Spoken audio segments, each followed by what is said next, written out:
Yo, what's going on, y'all? Once again, it's your boy Precise, and we back for what a series we've been calling Story Time with Precise. The feedback we've been getting is kind of cool, so we want to keep it rolling, and like it's funny because some people that even know me, they hit me back, like family members or friends. They'd be like, yo, that really happened. I'm like, yeah, I couldn't really make this stuff up if I tried. That's my word. Now, with that said, I've lived a very colorful life.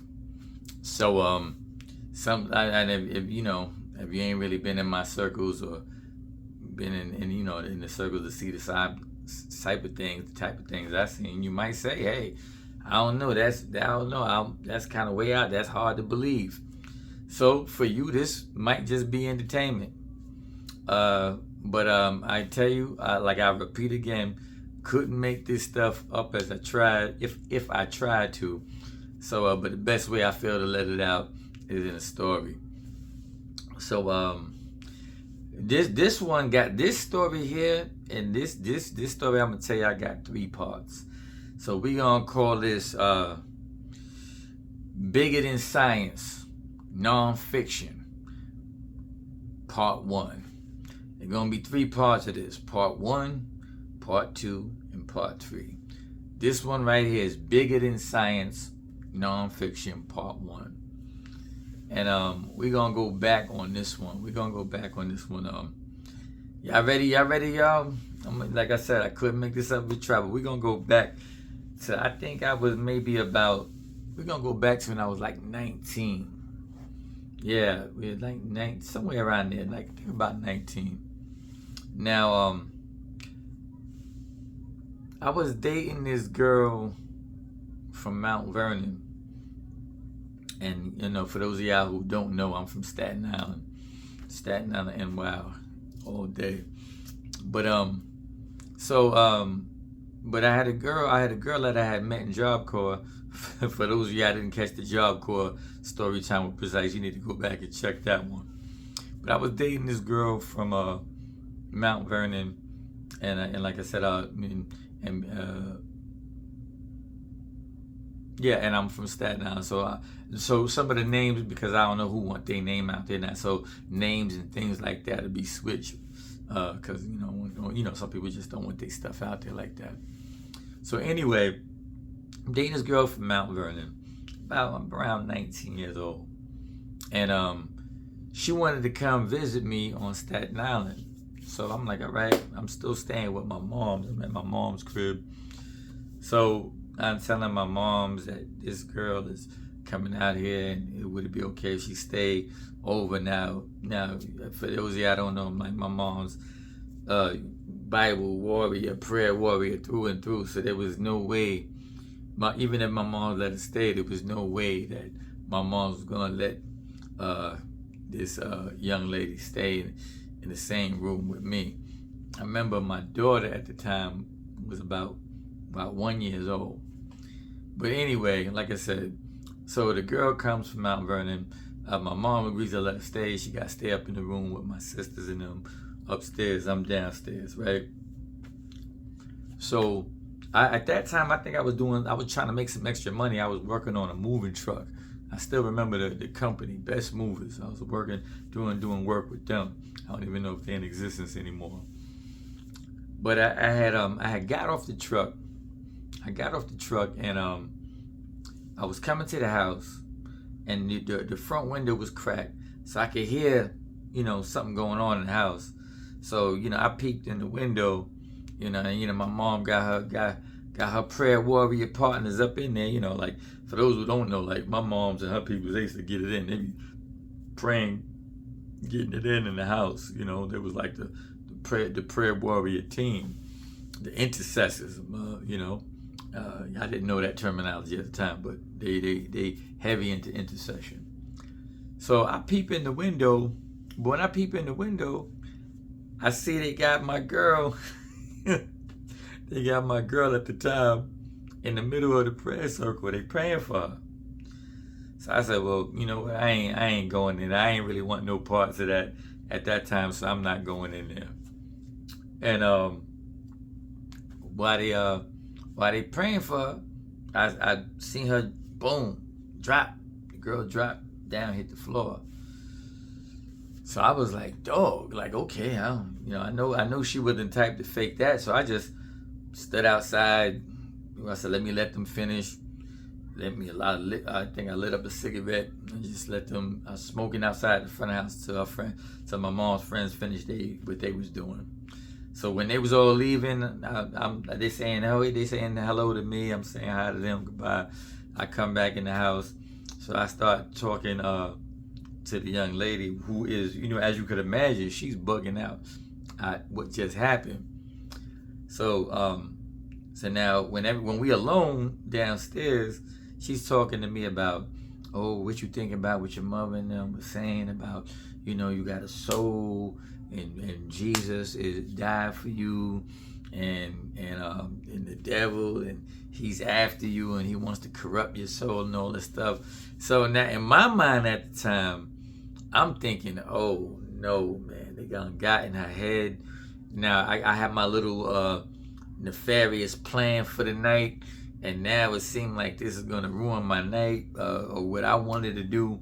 So I'm trying to figure out, how to get her mind off of that. So she's telling me, well, you not worried about that? You not worried about you don't think about that? You don't think about your soul and the devil and all this stuff? So I just come up on a whim. I try to come up on a whim what I thought would get her mind off of this. So I'm like, yo, listen.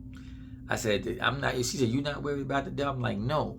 And I'm like, the devil, it can only have power over you if you put your mind on him. So if you're not thinking about him, then he not gonna have no power over you like that. You know what I'm saying? So she was like, so you ain't scared? I'm like, so now I didn't know at the time. Scripture says that we when it comes to these type of celestial beings, we only supposed to, even the servants of God, we just merely rebuke them. We ain't supposed to be slandering and cursing them, just rebuke them. But I didn't know that. So I'm like, I start to get her mind off of him and to show her I'm not scared. I started saying things like, yo, F the devil, man. F the devil. He could do this, and that, and the third for me. And I'm going off. So she's so shocked that I'm saying this. So she like for real. Like, so so that encouraged me to even go harder. So I guess it worked. And my little plan worked for the night. She went upstairs to go in the room with my sisters, because like I said, mom was trying to have us stay together. And my daughter was downstairs with me. She was in the playpen. Now, so I'm feeling good about myself. I was on a fold out cot type thing. I went to sleep. Now here we go, y'all. So when I went to sleep, I started dreaming, having this nightmare, right? Now, I ain't gonna lie to y'all. When I was a little kid, maybe it's like funny, it's corny to y'all now, but when I was a little kid, like Freddy Krueger, Nightmare on Elm Street, that was real scary. And I used to be scared. Because what made Freddy so scary to me was like, I felt with any other type of horror guy, I had a chance. Because like they still flesh and blood, you could blow them up with dynamite, you could do something, you could chop them into pieces. If potentially you still I felt like you had a fighting chance. I felt like with Freddy, you really didn't have no chance, because this dude is in your dreams and you have to go to sleep, and he's just, you can't touch him. He's like a dream thing. So anyway, in this, when I went to sleep, and it's been years since I thought about him, since I was a kid. But in this dream, here we go again. Freddy's chasing me, and I'm running from Freddy in my dreams, right? And the crazy thing about it, I knew I was dreaming, so I said, hold up, man, I ain't scared of no Freddy no more, man. Like, what's going on? So I spun around. I said, like, so I'm spun around. I'm Freddie running at me, and I'm running at Fred, and I'm thinking, okay, as soon as I'll catch up with him, I'm gonna hit him, and I did. As soon as he came, he tried to hit me with the claws. I weaved him, caught him, bomb, dropped Freddie, jumped on top of him, boom, boom, boom. He tried to get me with the claws. I took the claws and I stuck him with his own claws, right? But then when I was sticking with his claws, I noticed it wasn't hurting him. It wasn't doing nothing. He was laughing, and that started making me scared in the dream. So I'm just trying to stick him, like to shut him up, but he's still laughing. Now here we go. Like as I was getting scared like that in the dream, I woke up, and I was up. Some of y'all not gonna believe I was up for this. That's your prerogative. But I was up. I woke up. I looked at my daughter in the playpen. I'm downstairs in the house. But it felt like real cold. It felt so cold inside the house, real cold. And when it felt cold like that, I said, okay, what is this? But then, I ain't gonna lie. I thought I saw something from the corner of my eye. And I was sitting there, I said, no, this can't be. You ever think you see something, and then you're like, you know what? That's just whatever I'm seeing in the background, and when I bring my head around, I'm not going to see. I'm going to see what was making me think I'm seeing what I think I'm seeing. Because in my mind, I'm thinking, now remember, this is no blunt, no Henny night, none of that, nothing at all. In my mind, I'm thinking I'm seeing a man sitting on the couch. But I know that can't be. So I'm going to turn my head real slow. And when I turn my head around real slow, I'm going to see what it really is. So I started turning my head to bring what I'm seeing in my peripheral vision into straight line. And y'all, when I turned my head and it lined up with the corner of the couch in that house, he was right there. The man was right, all dipped in black eyeballs, everything. And bro, when I saw that, I felt like whatever the thing is that keeps you sane was about to start snapping like electric circuits in my brain. Pop, pop, pop, pop, pop, pop. And I remember all I could do to try to keep my sanity was just grab the size of that couch I was on, the cot I was on, and I was just like, no, no, no. I just yelled out no. And when I opened my eyes again, I didn't see him. I grabbed my daughter up like a football, ran upstairs with her, threw her in the bed with my sisters. I jumped in the bed with my brother, and I'm facing the staircase to go downstairs. And like I said, believe it or not, I still was hearing him downstairs telling me I'm still down here. I didn't go nowhere. I'm still on the couch. So now I'm freaking out, y'all. Remember, no weed, no Henny, no nothing. Straight up. So my thought is, yo, what I'm gonna do? What I'm gonna do? So at first I thought, let me call my mother up, because you know she get it in, she be praying, and I needed to pray. But then look at the flesh, y'all. When I thought about waking her up, the thought came to my mind: if you do that, then she's gonna start trying to hit you with the Bible and start trying to get you to come to church and all that. And I still wanted to do the things I wanted to do.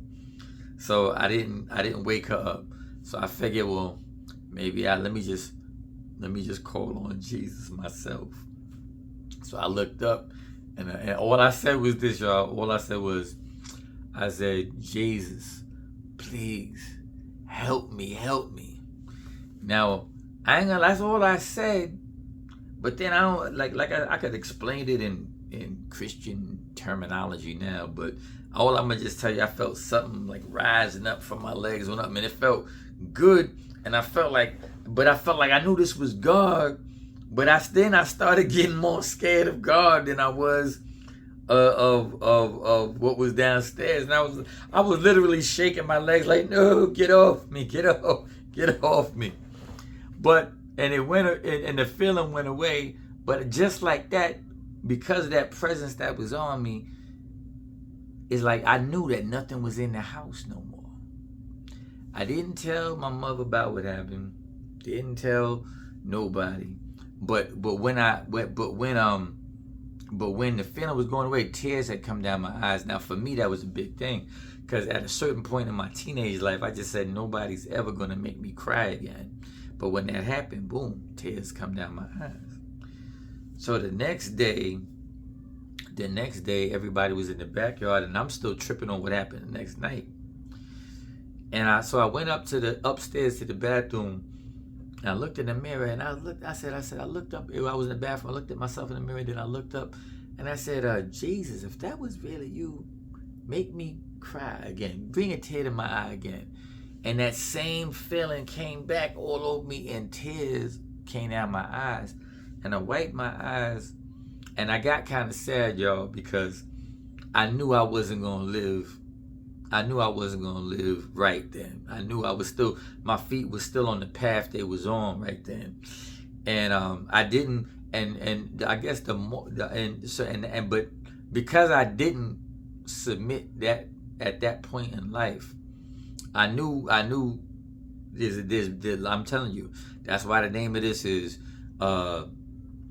Bigger Than Science Nonfiction Part 1, because that day, because of that day, I knew that there was more to this life than your five senses. A lot of y'all live by your five senses, what you could see, what you could smell, what you could taste, what you could touch, what you can hear. But there's things that go beyond that, y'all. And I knew that night, but because I didn't submit to my moment of visitation. I remember when my mom moved, life got all crazy for me, and I got involved in all kind of stuff and all kind of darkness. I was kind of like criminally mischievous to that point. After that, I just kind of became dark, and I kind of went through a whole dark period in my life that I didn't necessarily need to go to. So I guess there's 2 points to this. Number one, if you basing what you believe on only what you could taste, what you could touch, what you could see, what you could hear, what you could smell, then there's a whole world around you that you have no idea exists. And in that realm, in that world, bullets can't protect you. Your hand skills can't protect you, because that world is spiritual, and there's nothing you possess in the natural that can fight supernatural things. That's number one. We need Jesus. And number two, recognize your moment of visitation. Because I didn't recognize my moment of visitation, I went through a whole lot of things that I didn't have to go through if I had to recognize my moment of visitation. This story has 3 parts. This has been part 1 of Bigger Than Science Nonfiction, part 1.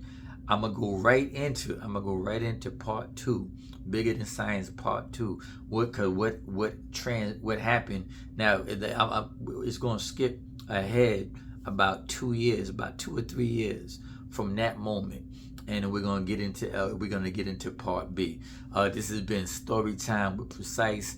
Bless y'all, man. Trust me, there's a war going on outside that y'all know about, and there's a war going on outside and inside that many really don't know what's going on.